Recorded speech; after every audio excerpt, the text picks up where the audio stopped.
Hello friends, ഇന്ന് നമ്മൾ ഉണ്ടാക്കാൻ പോകുന്നത് വളരെ ടേസ്റ്റിൽ നല്ലൊരു പലഹാരം കേട്ടോ. ബേക്കറിയിൽ നിന്നൊക്കെ കിട്ടുന്ന സൈസ് നല്ലൊരു ബിസ്ക്കറ്റാണ് നമ്മൾ വീട്ടിലുണ്ടാകുന്നത്. അതും സിമ്പിൾ സാധനം വെച്ചിട്ട്. അപ്പോൾ ഇത് എങ്ങനെ ഉണ്ടാക്കുന്നു, ഇതിലേക്ക് എന്തൊക്കെയാണ് വേണ്ടത് നമുക്ക് നോക്കിയാലോ.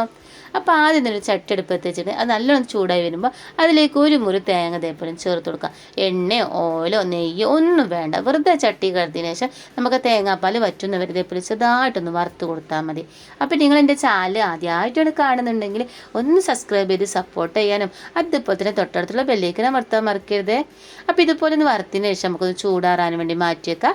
എന്നിട്ട് വേറൊരു ബൗളിലേക്ക് നമുക്ക് ഇതേപോലെ ചെറിയൊരു പാത്രം മൈദ ചേർത്ത് കൊടുക്കുക. പിന്നെ അതിലേക്ക് ഏതെങ്കിലും ഒരു നട്ട്സ് ചേർത്ത് കൊടുക്കുക. ഞാൻ ഇവിടെ കടലയാണ് ചേർത്ത് കൊടുത്തിരിക്കുന്നത്. അപ്പോൾ വറുത്ത കടലയാണ് ഞാൻ ഇവിടെ ചേർത്ത് കൊടുത്തിരിക്കുന്നത്. ഇതിൻ്റെ നിങ്ങൾക്ക് ബദാമോ പിസ്ത എന്ത് വേണമെങ്കിലും ചേർത്ത് കൊടുക്കുക. പിന്നെ നമുക്ക് ഇതിലേക്ക് വേണ്ടത് പഞ്ചസാര പൊടിച്ചതാണ്. ഞാൻ ഇവിടെ 3 സ്പൂൺ പഞ്ചസാരക്ക് 3 ഏലക്കായ് ചേർത്ത കണക്കിന് പൊടിച്ചെടുത്ത പഞ്ചസാരയാണ് കേട്ടോ. ഇനി നമുക്ക് ഇതിലേക്ക് ചൂടാറിയ തേങ്ങ അല്ലേ, അത് ഇതിലേക്ക് ഒന്ന് ചേർത്ത് കൊടുക്കുകയാണ്. അപ്പോൾ തേങ്ങ പഞ്ചസാര ഞാൻ പറഞ്ഞത് പഞ്ചസാര ഏലക്കായ് ചേർത്ത് പൊടിച്ചതാണ്. അത് 3 ഏലക്കായ് ചേർത്തിട്ട് 3 സ്പൂൺ പഞ്ചസാര ഞാൻ പൊടിച്ചെടുത്തിരിക്കുന്നത്. ഇതിലേക്ക് നമുക്ക് കുറച്ച് ബട്ടർ വേണം. അപ്പോൾ ബട്ടറിന് കുറച്ച് ഉപ്പിലെ ബട്ടറാണ് ഇട്ടുന്നത്. അതുകൊണ്ട് തന്നെ ഞാൻ ഇതിലേക്ക് പിന്നെ ഉപ്പൊന്നും ചേർത്തിട്ടില്ല. ഞങ്ങൾ ഉപ്പില്ലാത്ത ബട്ടറാണ് ചേർക്കണമെന്നുണ്ടെങ്കിൽ ഒരു നുള്ളു ഉപ്പ് നമ്മൾ പഞ്ചസാരയ്ക്ക് ഒന്ന് ബാലൻസ് ചെയ്യാൻ വേണ്ടിയിട്ട് മാത്രം ഒന്ന് ചേർത്ത് കൊടുക്കുക. ഇനി നമുക്ക് ആ ബട്ടറൊക്കെ അതിലേക്കൊന്ന് അലിയിച്ച് കൊടുക്കണം. മാവിലേക്ക് നല്ലപോലെ ഒന്ന് അലിയിച്ച് കൊടുക്കണം. എന്നിട്ട് പുട്ടിന് നനക്കണ മാതിരി ഇതുപോലെ തന്നെ ആ തേങ്ങയും പഞ്ചസാരയും ആ കടലേക്ക് എല്ലായിടത്തും ഒന്ന് ആവണ രീതിയിൽ ഇതുപോലെ ഒന്ന് കുഴച്ച് നല്ലോണം ചേർത്ത് കൊടുക്കുക വേണ്ടത്. അപ്പോൾ ഇതുപോലെ തന്നെ പൊട്ടിന് നനക്കണം വരെ നല്ലോണം നമ്മൾ കുഴച്ച് കൊടുത്തിങ്ങനെ. ഇനി നമുക്കൊരു 3 സ്പൂൺ വെള്ളം, മാക്സിമം ഒരു 3 സ്പൂൺ വെള്ളമാണ് നമ്മൾ എടുത്ത കണക്കിന് വേണ്ടത്. അത് ചേർത്തതിന് ശേഷം ഇതുപോലെ ഒന്ന് കുഴച്ച് നല്ലോണം റെഡിയാക്കി എടുക്കണം.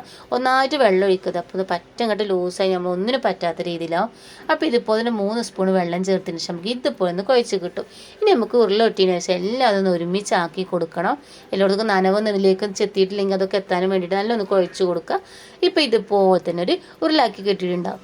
ഇനി നമുക്ക് ഇതിന് ചെറിയ ബോൾ നമ്മൾ എത്രയാണ് വലിപ്പം വേണ്ടത് അനുസരിച്ച് ചെറിയ ബോൾ എടുക്കുക.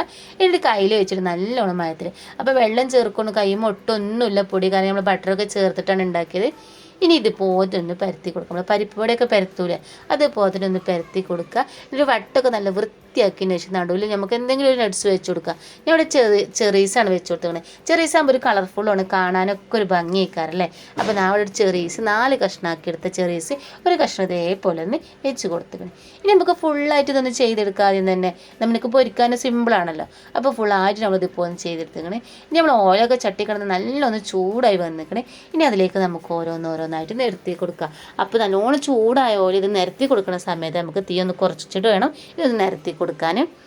അപ്പം നമ്മൾ ഫുള്ളായിട്ട് ഇതുപോലെ ഒന്ന് വെച്ച് കൊടുത്തേക്കണം കേട്ടോ. ഇനി നമുക്ക് തിരിച്ചു മറിച്ചിട്ട് നല്ലൊരു ബ്രൗൺ കളറാണ് വരെ നല്ലോണം തിരിച്ച് മറിച്ചിട്ട് കൊടുക്കണം.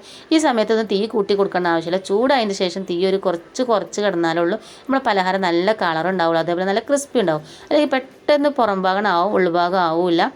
ഇപ്പം നമ്മൾ അടിപൊളി പലഹാരം റെഡിയായി കിട്ടും. നല്ല ഗോൾഡ് നിറത്തിൽ കുട്ടികൾക്കും വലിയവർക്കൊക്കെ ഒരുപോലെ ഇഷ്ടപ്പെടുന്ന രീതിയിലാണ് നമ്മൾ പലഹാരം തയ്യാറാക്കുന്നത്.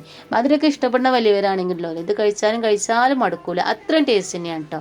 അപ്പോൾ എല്ലാവരും ഇത് ഉണ്ടാക്കി നോക്കുക. ഉണ്ടാക്കി നോക്കിയിട്ട് നിങ്ങൾക്ക് ഇഷ്ടപ്പെട്ടാൽ ലൈക്ക് ചെയ്യാനും ഷെയർ ചെയ്യാനും മറക്കണ്ട. അതുപോലെ തന്നെ ഇന്നൊന്ന് സപ്പോർട്ട് ചെയ്യാനും മറക്കണ്ട കേട്ടോ.